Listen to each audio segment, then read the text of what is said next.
Good afternoon. I'm Councilmember Cindy Claycomb, and today I'm joined by Housing and Community Services Director Sally Stang. Thanks for joining me. This is a really great program that I'm excited to talk about. So I know it's a really busy time. Yes, very busy time. I'm amazed that you found time to join us, but I know you wanted to talk about this today, so I really appreciate that. You and your staff have just been working nonstop on some really big projects, We launched the 316 Hotel Project, which is now the Studios at Humankind, and then you jumped right in to Rental Assistance Program, and then the Facade Program. So we have lots of things to discuss. First of all, can we just discuss the work to facilitate the purchase of the 316 Hotel and the partnerships with the other agencies to create this 54 permanent supportive housing units for people experiencing homelessness? Yes, great. Thank you so much, and I'm so glad to be here. The Studios at Humankind is a large project for us, something we've never tried before, but it was an opportunity. We had funding we'd never had before to combat COVID-19 and try and decongregate shelter, and we really wanted to take the opportunity to not only deal with the issues related to shelter space, but to create permanent supportive housing in the long term. And so we started evaluating some of those funding sources, such as CARES funds through CDBG and HOME, to see how we could come together to acquire a property, and the 316 Hotel happened to be for sale, and it's right in the heart of where a lot of services already exist. And then finding a partner, organization who was willing to take this challenge to maybe change the model of how they provide services to the homeless currently, with this long-term vision. And so we reached out to all of the members of the continuum of care and homeless services providers to see if there was interest from any of them in taking a chance with this project to be able to acquire the building, use it for overflow winter shelter for women while it's being renovated into permanent supportive housing that'll be available for 15 or 20 years at least. Yeah. So for us, it's been a real win-win.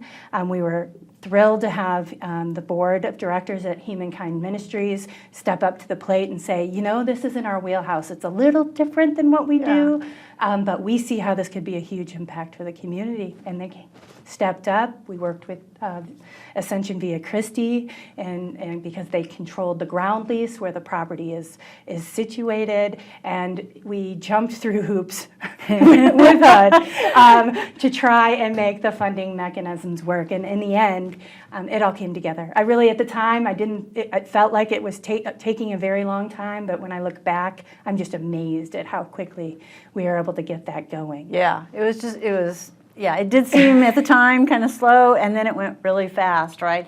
And a really important project, as you said. You know, I think even though winter shelter, which is temporary, is different than what we're doing too. So you want to talk just a little bit about that? Sure, yes. You know, it was pivotal to me that it didn't operate like a typical winter or overnight shelter where people were ushered in at 6 o'clock at night and ushered out at 6 or 7 in the morning to wander the neighborhoods with all of their belongings and having to be worried about those belongings.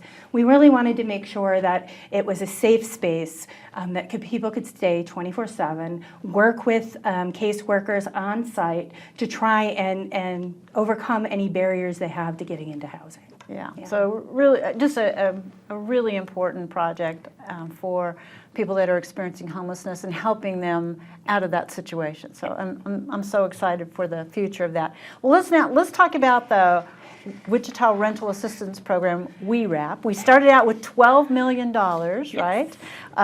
So what types of expenses can this program help with? So the program can help with rental arrears back to, actually it's March 20th of 2020 when the National Emergency Declaration was issued.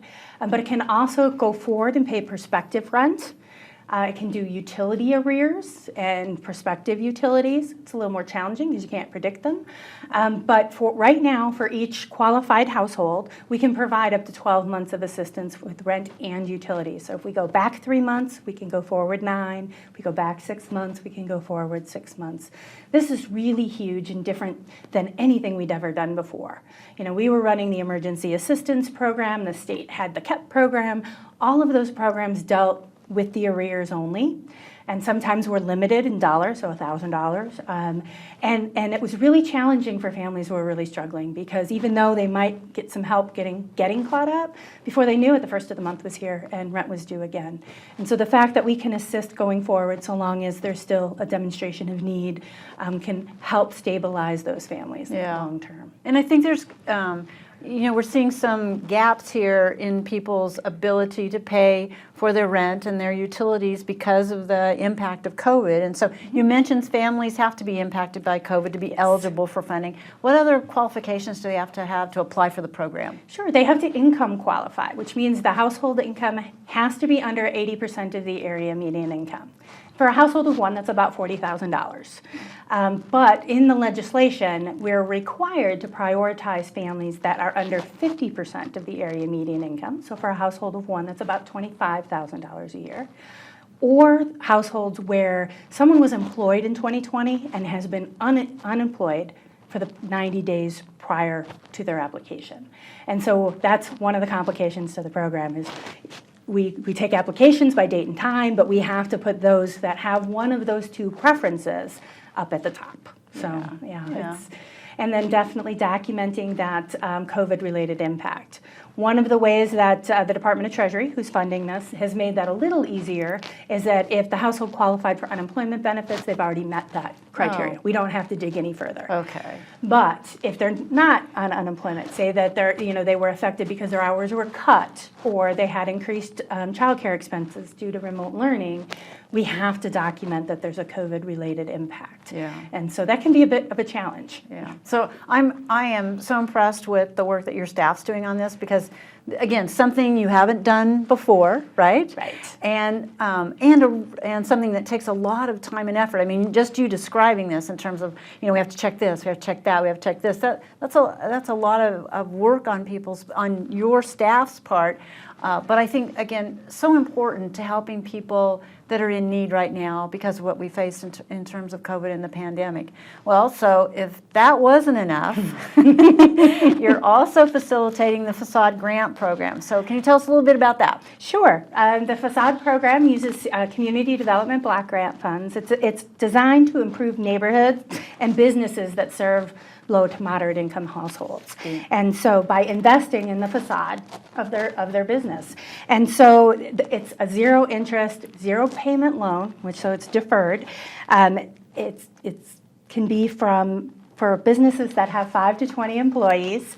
And it can do anything from roofline signage, awnings, exterior lighting, basically anything that's front facing with the exception of parking and landscaping.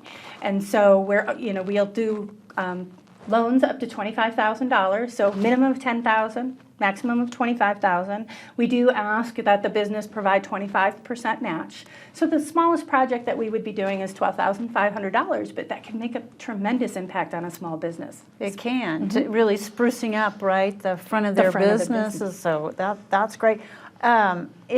And it's a loan, so how do they go about paying those back? It's not payable until they either sell the property or close the business. Okay. Yeah. So so they don't even have to put it into their regular monthly operations to pay it back. It's only when they sell or close. Yes. Okay. Well, that's good. And this is available for lower income neighborhoods like opportunity zones, downtown, or other low income areas. Yes. But the business itself has to serve low to moderate households. And so HUD always uses this example and says, you can place a Jaguar dealership in a low-income neighborhood, but they're not serving the families that live in that low-income neighborhood. Okay. So we do have to evaluate and see that business is serving the low-income families in that neighborhood. Okay, good. Well, anything else we got to talk about in terms of all the projects that you're working on? But WeWrap, anything I missed on that, or anything on the facade program? Well, with WeWrap, and I can can say we're actually doing better than most agencies across the country. We did have a conference call with Treasury last week, and they're telling us only about 25% of grantees are even accepting applications yet, and only about 10% are issuing payments yet. So we did make a strategic plan to try and get the application open as soon as possible. We knew we were going to have staffing. We needed to gear up in staffing. We needed to make improvements to our software system. But we wanted to be able to start taking applications so we could start getting money out the door while we are staffing up. Yeah. And so it's not going as fast as we would hope. But it is moving, and every week it's moving faster and faster as the staff, they adjust the learning curve, and we learn. And we learn from our own doing, and we're making improvements to communications back to landlords, and trying to make sure that everyone knows everyone's status, and it's going to take some time. We received over 2,500 applications already. Wow. Yeah. Yes. Yeah.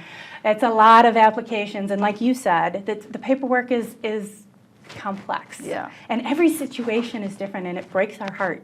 We talk with families, and we understand, many of the troubles and issues that are happening, but, and then they sometimes get upset. It's like, why do you need to document that? And they're like, well, because we don't want to lose this resource, so we need to make sure we're following the rules and getting the documentation. And we want to make sure that there's no fraud happening, too, which, as we've seen in other systems, can happen when you try and roll something out quickly. Yeah. And I think I read in some of our reports that we get that most of the applications come in, they're not complete, right? Because they are complex. Yes. And so your staff is helping people work through that. Yes.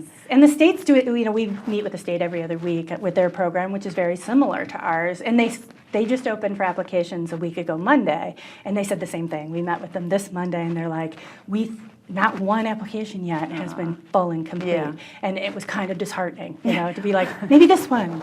No. It's like, we need this, we need that. So that might tell the people that are putting the applications together that there might be an easier way to do that. But that's not for us to decide, right? We're in the same boat. Yeah. It's really challenging. Every circumstance is different. It's hard to communicate exactly what that, give them ahead of time what they're going to need to provide for their circumstance. Yeah.